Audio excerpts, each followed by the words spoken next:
withdrawn from the World Health Organization (WHO) by US President Donald Trump. As a result, the United Nations Health Agency has lost one of its largest donor countries.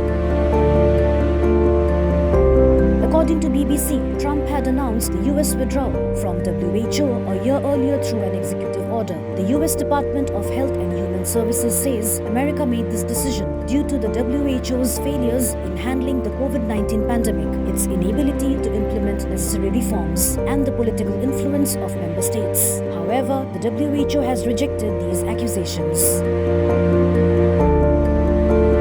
WHO Director General Tedros Adhanom Ghebreyesus has said the US decision is harmful not only to the organization, also to the United States and global public health. He highlighted WHO's critical role in global initiatives, including polio eradication, AIDS prevention, reducing maternal mortality, and international tobacco control agreements.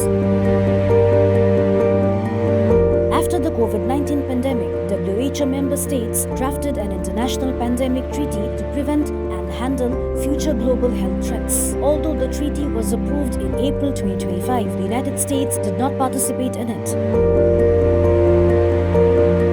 Historically, the United States was one of the WHO's biggest financial contributors, but it has not paid the budget contributions due for 2024 and 2025. This has led to significant layoffs within the organization. WHO lawyers say the US still owes approximately $260 million in unpaid dues, though Washington has stated it sees no reason to pay this amount.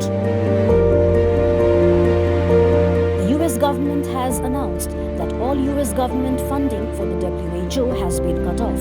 American personnel and contractors have been withdrawn from WHO headquarters in Geneva and from offices worldwide. Hundreds of joint programs have been suspended or cancelled.